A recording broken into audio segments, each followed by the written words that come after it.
누군가의 소문과 이야기를 통해 듣는 것보다 실제 그 자리에서 그 풍경을 바라보는 것만큼 분명한 체험은 없습니다. 오늘 시간 성령님이 우리에게 기대하시는 예배의 모습이 무엇일까요? 성령님이 우리에게 기대하시는 예배의 모습이 무엇일까요? 함께 시를 묵상해 봅시다. 실감. 답답한 마음 속에 드넓은 바다 담고 싶어 어린아이처럼 달려가 작은 컵의 바닷물을 담습니다. 파란 도화지에 하얀 물감으로 그려진 풍경이 극히 아름다워 사진기를 들고 사진을 찍습니다. 나는 바다를 알고 나는 저 하늘을 바라봤지만 누구도 공감해 주지 못합니다. 내 마음속의 실감이 그 누군가의 실제가 되기 위해서는 사랑하는 이의 손을 잡아 그 하늘로 그 바다로 나가야 합니다. 오늘 시간 나는 굳어진 표정으로 의자에 앉은 당신의 손을 이끌어 바다 같은 주님의 품으로 푸른 하늘 같은 아버지의 생명으로 즐거이 걸어가려 합니다. 주님 앞에 나와서 함께 찬양하며 말씀을 은혜 나누게 하신 주님을 찬양합니다. 감사합니다. 여러분, 사람의 겉모습이 아니라 중심을 살피시는 성령께서 오늘 여러분 각 사람의 마음을 살피시고 지친 자에게 새 힘을, 상처받은 자에게 편안과 위로로 채우시며 슬퍼하는 자에게 하늘의 기쁨으로 충만케 하실 줄 믿습니다. 평생을 최고의 시계를 만드는데 헌신했던 사람이 있었습니다. 그는 아들의 성인식 날 선수 만든 시계를 아들에게 선물을 했습니다. 그 시계는 특이하게도 시침은 동으로, 분침은 은으로, 초침은 금으로 되어 있습니다. 아들은 시계를 받아서 아버지에게 묻습니다. 아버지, 시간 중에는 시침이 제일 중요하지 않습니까? 시침은 금으로, 초침은 동으로 만들어야 하지 않나요, 아버지? 그러자 아버지는 아니다. 아들아, 초침이야말로 금으로 만들어야 한단다. 1초라도 잃어버린다면 1초를 아끼지 않는 사람이 어떻게 1시간 1분을 소중하게 생각할 수 있겠니? 세월의 흐름은 초에 의해서 결정되는 것을 명심하고 너도 단 1초의 시간에도 책임질 수 있는 사람이 되거라 라고 아버지가 대답했다고 합니다. 아들의 손목에 손수시계를 걸어주는 아버지의 심정으로 바울은 세월을 아끼라고 권고하고 있습니다. 세월을 아끼라. 이 구절의 원어를 보면요, 시간을 살아 또는 시간을 구속하라 라는 뜻이라고 합니다. 시간을 살아, 시간을 구속하라. 즉 성도된 우리는 시간을 신중하게 사용하고 내게 주어진 기회들을 선한 일에 사용해야 한다는 겁니다. 특히 세월을 아끼라는 말에는 상황의 지배를 받지 말라는 의미가 담겨져 있습니다. 상황의 지배를 받지 말라. 상황과 환경에 따라 흔들리고 지배당하는 삶이 아니라 오히려 주인이 하인을 부리듯이 시간을 지혜롭게 사용해야 한다는 것입니다.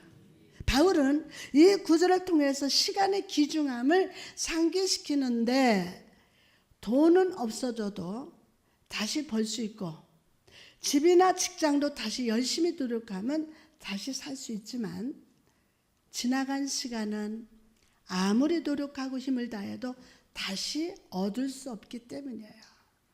지나간 시간은. 여러분, 시간은 일단 가면 돌이킬 수 없어요.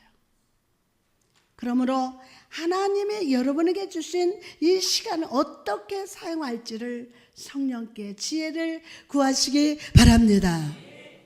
주께서 합당히 여기시는 대로 내 시간을 사용하게 해달라고 간절히 구하시기 바랍니다.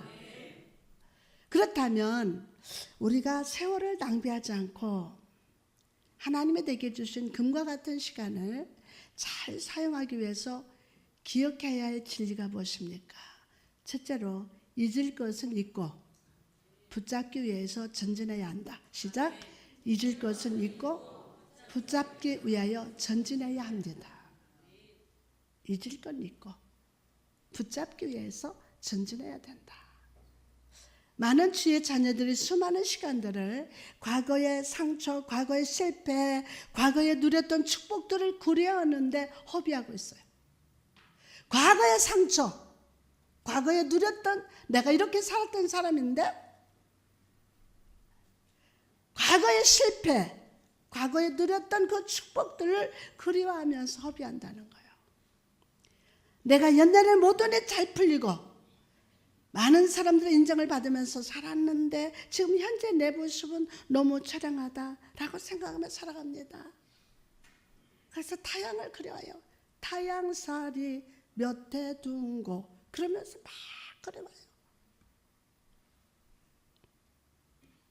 그러나 여러분, 구원받은 성도는 과거가 아니라 오늘 현재의 시간을 허락하신 하나님께 감사하며 앞으로 전진하는 인생이 되어야 함을 믿으시기 바랍니다. 빌립보서 3장 13절에서 14절에 형제들아 나는 아직 내가 잡은 줄로 여기지 아니하고 오직 한 일 즉 뒤에 있는 것을 잊어버리고 앞에 있는 것을 잡으려 표대를 향하여 그리스도 예수 안에서 하나님이 위에서 부르심의 상을 위하여 달려가노라. 바울은 뒤에 있는 것을 어떻게 하고 잊어버리고 앞에 있는 것을 잡으려고 달려가노라 라고 고백합니다. 그럼 바울이 잊어버린 것은 무엇일까요? 그는 과거에 자기가 어떤 사람이 있는지를 잊으려고 노력했어요. 과거에 내가 어떤 사람이었다? 이거를 잊으려고 노력을 했어요. 빌립보서 3장 4절에서 7절 보니까 그러나 나도 육체를 신뢰할 만하며 만일 누구든지 나를 그가 육체를 신뢰할 것이 있는 줄로 생각하면 나는 더욱 그러하리니 나는 8일 만에 할례를 받고 이스라엘 족속의 베냐민 지파요 히브리인 중에 히브리인이요 율법으로는 바리새인이요 열심으로는 교회를 박해하고 율법의 의로는 흠이 없는 자라. 그러나 무엇이든지 내게 유익하던 것을 내가 그리스도를 위하여 다 해로 여길 뿐이다. 여러분, 바울은 자기의 과거를 잊고 앞으로 전진했습니다. 자기의 과거를. 어제에 대한 기억이 믿음의 전진 속도를 떨어뜨리도록 허락하지 않았어요. 예? 어제의 기억이 믿음의 전진 속도를 떨어뜨리도록 허락하지 않았다고요. 수많은 사람들이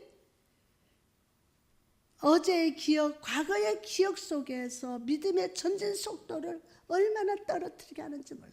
얼마나. 여러분, 여러분의 과거 기억 중에 믿음과 영적인 진보에 도움되는 것이라면 기억하십시오. 그렇지 않은 것이라면 잊으시기 바랍니다. 오늘 예수의 피로 깨끗한 받을지어다. 특히 바울은 의인은 믿음으로 말미암아 살리라 라고 로마서 1장 17절에 말씀하고 있음을 보시기 바랍니다. 여기서 말하는 믿음은 온전한 확신을 의미합니다. 확신. 한 번 믿고 마는 것이 아닙니다. 한 번 행하고 끝내는 것이 아닙니다.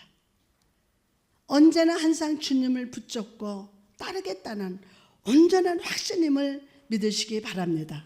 오늘 그 역사가 하나님의 은혜로 될지어다. 여러분, 우리는 하나님을 믿습니다. 다시 한번, 우리는 하나님을 믿습니다.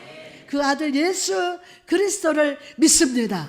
그분이 우리 위해서 행하시고 구원을 믿고 부활하신 주님이 하나님 우편에 앉으시사 우리의 삶의 은혜와 섭리 가운데로 돌보고 계심을 믿는 자입니다.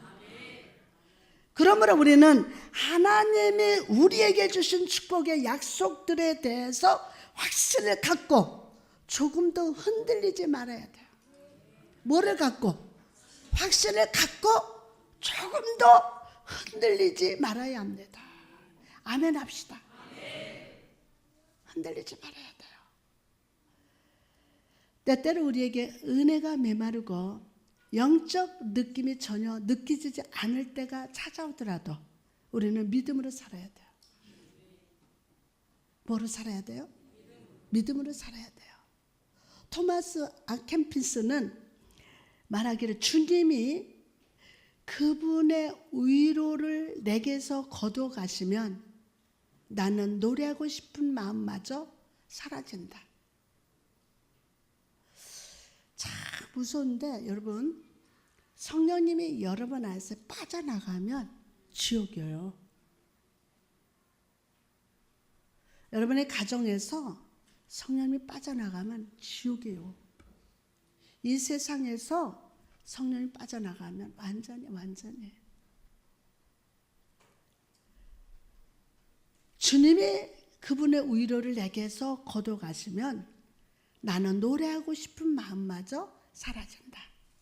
그분의 위로가 사라지면 나는 그분이 다시 위로를 주실 때까지 불편한 상태를 받아들이고 견딘다 라고 합니다. 특히 이 불편한 상황 속에서 우리는 하나님을 향한 확신을 가지고 살아야 하는데, 이 확신이라는 것은 멀리 내다보는 확신을 의미합니다. 멀리 내다보는 확신. 어디를 내다보는? 멀리 내다보는 확신이에요. 히브리서 11장에 나오는 믿음의 사람들을 보시기 바랍니다. 그들이 이 땅에 살면서 실제적인 응답과 축복의 열매를 거둔 경우는 매우 드뭅니다. 그러나 그들은 항상 멀리 내다보는 믿음을 가지고 살았어요. 앞만 보는 게 아니라 멀리 내다보는 믿음으로 살았어요. 그들은 현실보다 믿음을 소망으로 바라보았고 없는 것을 있는 것처럼 여겼으며 있는 것을 없는 것처럼 여기면서 살았습니다.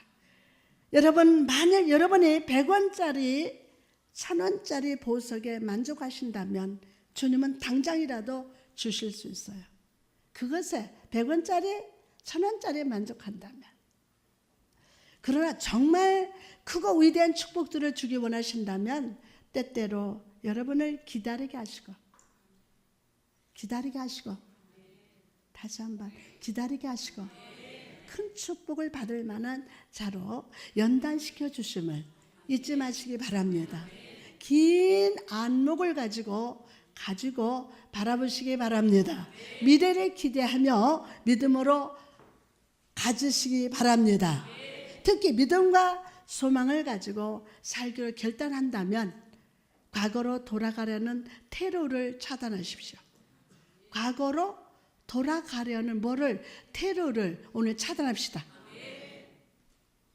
엘리야가 엘리사를 부를 때 모습을 떠올려 보시기 바랍니다. 엘리야는 엘리사 곁을 지나가면서 자기의 겉옷을 딱 던져줬어요. 왕상 19장 19절에 보니까 엘리야가 거기서 떠나 사밧의 아들 엘리사를 만나니 그가 12겨리소를 앞세우고 밭을 가는데 자기는 12째 겨리소와 함께 있더라. 엘리야가 그리로 건너가서 겉옷을 그의 위에 던졌더니, 그리고 엘리야의 행동은 진짜 의미를 깨달았던 엘리사는 자기가 키웠던 소를 잡고 쟁기를 버리고 엘리야를 따랐어요. 여러분, 우리가 예수 그리스도를 믿는 자라면 어떤 대가를 치르더라도 어떤 환경이나 상황에 흔들리지 않고 주를 따르겠다는 삶의 결단이 있어야 합니다. 오늘 그 은혜가 임할지어다. 어떤 대가를 치른다 할지라도. 요즘 우리가 살아가는 이 세상은 참된 진리를 상대적으로 만들었습니다. 참된 진리를 상대적으로 만들었어요. 그것이 진리라서 믿는 것이 아니라 내 생각에 좋으면 진리이고 안 좋으면 거짓이라고 말합니다. 내 상황이 잘 되면 진리고 내 상황이 어려워지면 거짓이라고 말합니다. 그러나 우리는 이런 세상 풍조에 흔들리지 않습니다. 확신을 확실히 세우며 하나님을 믿고 예수 그리스도를 믿습니다. 과거 상처, 과거의 삶의 방식을 그리워하거나 기억하지 마십시오. 오히려 과거에 하나님이 내게 행하신 선한 일을 기억하고 미래를 바라보며 오늘 현실을 믿음으로 살아가는 여러분이 되시기를 주님의 이름으로 축복합니다. 다음으로 우리 삶에 고난이 다가왔을 때 시간을 헛되게 보내지 않기 위해서는 어떻게 해야 할지를 생각해 봅시다. 어떻게 해야 될지. 겨울나무는 추운 겨울에 벌거벗은 채로 외부 활동을 쉰다고 합니다. 벌거벗은 채로 낙엽이 다 떨어지고 벌거벗은 채로 외부 활동을 쉰다고 합니다. 겉으로는 죽어있는 것처럼 보여도 내면에서는 아주 분주하게 움직입니다. 뿌리를 가꾸고 뿌리를 키우며 뿌리의 에너지를 축적합니다. 겨울 동안 뿌리에 모아둔 힘으로 봄에 새싹을 틔우고 새 가지가 뻗어나가고 꽃을 피워내고 가을에는 열매를 맺습니다. 여러분, 이래 시들은 꽃을 한번 사진기로 찍어서 확대를 해보면요, 와, 거기에 씨가 들었어요. 생명이 들었어요. 저는 그래서 아름답게 핀 꽃을 찍는 게 아니라 시들은 꽃을 찍으면요, 거기에 창조가 보여요. 어마어마합니다. 어마어마해요. 겨울 동안 뿌리에 모아둔 힘으로 봄에 새싹을 틔우고 새 가지가 뻗어나고 꽃을 피워내고 가을에 열매를 맺습니다. 또한 뿌리 깊은 나무는 흔들리지 않습니다. 흔들리지 않아요. 나무가 언제 뿌리를 깊게 내릴까요? 가뭄이 심할 때, 산불이 났을 때 그 뿌리를 깊이 내려 생수를 끌어올린다고 합니다. 때때로 하나님께서는 우리로 하여금 신앙의 뿌리를 돌보게 하기 위해서 고난을 허락하십니다. 고난을 허락해요. 가뭄을 허락하시고 산불을 허락하시고 추운 겨울을 허락하십니다. 이때 우리는 영혼의 뿌리, 믿음의 뿌리를 돌아보게 됩니다. 이때 그때는 모든 외적 활동이 중단되고 찾아오는 사람도 없고 불러주는 사람도 없습니다. 인기는 사라집니다. 이때 우리가 해야 할 일도 바로 믿음의 뿌리를 바라보고 내면을 바라보고 자기 발견. 그때서야 자기 고백이 나오고 그때야 자기 승리가 오는 겁니다. 내면을 바라보고 인생 추운 계절에 우리 내면에 거룩의 힘을 채워야 함을 믿으시기 바랍니다. 여러분, 그런 거룩이 무엇입니까? 거룩이 뭐예요? 거룩하다는 말의 어근을 보면 초월적인 어떤 것, 기이하고 신비롭고 경외감이 드는 어떤 것을 의미합니다.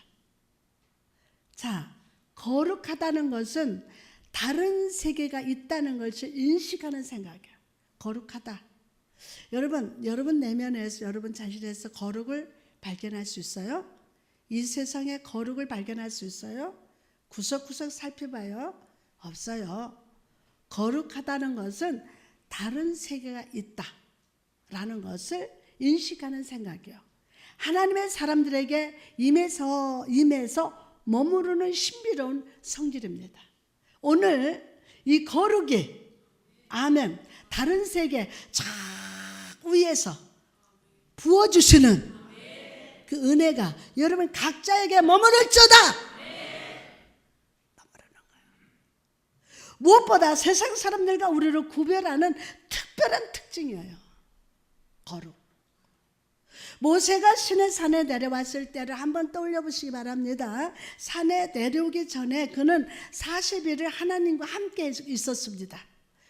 이스라엘 백성들 그가 어디에 있는지 누구와 함께 있는지 바로 알았습니다. 모세의 얼굴에서는 광채가 났는데 이것은 하나님의 임재와 영광이 여전히 남아있었기 때문이었어요. 그렇다면 오늘 우리에게서 이런 거룩함의 광채가 나지 않는 이유가 무엇일까요? 모세처럼 거룩하신 하나님 임재 속에 머무려 하지 않고 그 하나님을 내 수준으로 끌어내리기 때문이 아닙니까? 하나님의 임재 속에 머물려고 하질 않아요. 그 하나님을 내 수준으로 끌어내리려고 합니다. 여러분 수준이 어떻습니까? 여러분 인생의 겨울에 하나님의 산에 올라가시기 바랍니다. 환난 때, 고난 때 하나님의 산에 올라갑시다. 하나님의 영 안에서 새롭게 되기를 갈망하시기 바랍니다. 그러면 삶의 모든 영역에서 하나님과 그리스도 예수를 닮아가시기를 사모합시다. 그럴 때 거룩함이 여러분의 영적 특징이 될 줄 믿습니다. 거룩의 빛이 여러분에게 임해서 어디를 가든지 누구를 만나든지 하나님의 거룩함을 드러내는 삶을 살게 될 줄 믿습니다. 아멘. 그러면 자 앞에 봐요. 오늘 거룩한 빛이 임한다. 은혜 받은 증거가 뭐예요? 얼굴이 환해져요. 내가 지금 67이라면은 사람들이 다 놀래요. 하나님 영광 빛이 제가 가장 행복할 때 말씀을 전할 때요. 왜? 막 하늘문이 열리고 하나님의 은혜의 빛이 거룩한 빛이 막 임하는 거예요. 오늘 그 역사가 일어날 줄 믿습니다. 거룩은 여러분에게 찾을 수 없어요. 세상에서 찾을 수 없어요. 이건 구별된 거예요. 자, 천국에 오늘 하늘문이 열리고 오늘 거룩한 빛이 여러분에게 임하는 줄 믿습니다. 할렐루야. 거룩이 여러분의 영적 특징이 될 저다. 그리고 삶으로 하나님의 거룩함을 드러내는 여러분의 삶 속의 믿음의 뿌리에 은혜로 기름 부어 주시사. 은혜로 기름 부어 주시사 한산 생명으로 충만하게 축복의 열매가 풍성하게 자라나게 하실 줄 믿습니다. 예레미야 17장 8절 말씀 보니까 그는 물가에 심겨진 나무가 그 뿌리를 강변에 뻗치고 더위가 올지라도 두려워하지 아니하며 그 잎이 청청하며 가무는 해에도 걱정이 없고 결실이 그치지 아니함 같으리라. 할렐루야. 자 마지막으로 우리는 세월을 하나님의 선하신 뜻대로 지혜롭게 사용하기 위해서는 하나님 앞에서 나를 발견하고 믿음의 결단을 해야 돼요. 누구를 발견하고? 자꾸 옆에 사람 저 사람 해결해야 돼. 저 사람 바꿔줘. 맨날 저 사람 누구 우리 남편이 바뀌어야 돼. 우리 아내가 바뀌어야 돼. 그게 아니라 누구를 발견하고? 더 크게 나를 발견하고 믿음의 결단을 해야 돼요. 내가 어떤 사람인데 나는 이런 사람이야. 이게 아니라 본질을 발견해야 돼요. 그러려면 하나님 앞에 내 자신이 직면이 돼야 돼요. 직면이 돼야 돼요. 나를 발견해야 내가 어떤 사람임을 고백할 수 있어요. 와! 이게 사람이 하나님의 생명이 걷어가니까 금방 굳어버려요. 온기가 하나도 없어요. 냉정해요. 여러분 참 중요합니다. 오늘 이 예배를 통해서 거룩의 빛이 여러분에게 비춰줘서 여러분 자신을 발견하고 믿음의 결단을 합시다. 아멘. 아멘. 인간에게는 생일이 2번 있다고 합니다. 첫 번째 소원은 어머니 뱃속에서 태어나는 순간입니다. 두 번째로는 인간적인 생일입니다. 이것은 내가 왜 존재하는지, 내 존재 가치가 무엇인지를 깨닫는 때를 의미합니다. 내 존재 가치가 무엇인지를 깨닫는 때. 창세기 28장에 보면요, 형을 속이고 아버지를 속이고 복을 받으려 하다가 집에서 도망쳐 나와서 돌베개를 베고 자는 야곱의 모습이 나옵니다. 그러나 바로 그때 하나님은 그를 찾아가셨어요. 바로 그때 하나님이 누굴 찾아갔어요? 그리고 이렇게 말씀하십니다. 창세기 28장 13절에서 15절 말씀을 보니까 또 본적 여호와께서 그 위에 서서 이르시되 나는 여호와니 너의 조부 아브라함의 하나님 이삭의 하나님이라. 내가 누워있는 땅은 내가 너와 내 자손에게 주리니 내 자손이 땅에 뭐같이 티끌같이 되어 내가 서쪽과 동쪽과 북쪽과 남쪽으로 퍼져갈지며 땅의 모든 족속이 너와 내 자손으로 말미암아 복을 받으리라. 내가 너와 함께 있어 내가 어디를 가든지 너를 지키며 너를 이끌어 이 땅으로 돌아오게 할지라. 내가 네게 허락한 것을 다 이루기까지 너를 떠나지 아니하리라 하신대라. 자, 여러분 야곱은 현재를 불안해하고 미래를 알 수 없었지만 하나님께서는 미래를 약속하시고 미래적인 현실 가운데 살아가도록 격려하셨어요. 격려. 자, 이 순간 야곱은 지난날의 죄와 불안에서 벗어났어. 하나님께서 함께 하신다는 말을 듣는 순간 모든 불안과 고통이 사라지고 깨끗한 심령으로 변화받았음을 믿으시기 바랍니다. 오늘 말씀 받는 여러분도 그렇게 될지어다. 여러분 언제까지 어떻게 사느냐는 중요하지 않습니다. 중요한 것은 내가 오늘 이 현재를 어떻게 세우느냐에 달려있어요. 어떻게 세우느냐. 오늘 하나님의 음성을 듣고 오늘 하나님의 축복의 약속을 붙드는 순간 여러분의 인생은, 여러분의 오늘은 창조적 가치로 변화됩니다. 아멘요. 변화돼요. 이런 축복을 주신 하나님 앞에 야곱은 응답을 합니다. 은혜에 대해서 그에게 걸맞는 응답을 드리고 있습니다. 그 하나님이 나의 하나님이 되실 것이라고 했습니다. 응답이 뭐요? 그는 하나님이 나의 하나님이다. 여러분 묻습니다. 하나님은 어떤 하나님이십니까? 하나님은 어떤 하나님이십니까? 야곱이 하나님께 응답한 것은 하나님이 나의 힘이, 나의 하나님이시라는 거예요. 나의 하나님, 나의 하나님, 나와 함께 하신 하나님. 야곱의 응답이에요. 하나님께.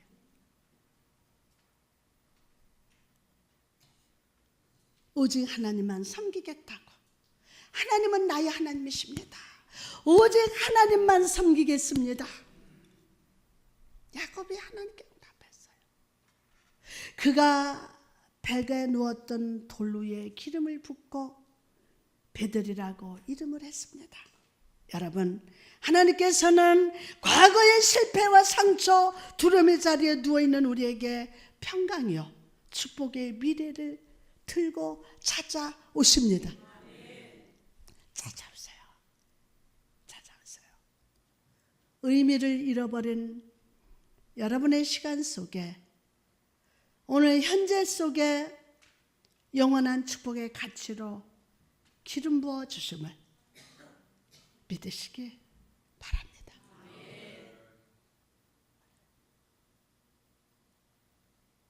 사랑하는 여러분, 그러므로 오늘 이 시간 하나님 앞에 삶의 소원을 드립시다. 삶의 소원을 드립시다. 이제 내 삶을, 내 시간은 주님의 가치가 기름 부음을 받은 시간이니, 주님의 은혜가 함께하는 시간이니 이렇게 살겠습니다 라고 응답합시다. 그것이 바로 하나님의 은혜에 대한 올바른 응답이요, 축복에 대한 보답인 줄 믿습니다.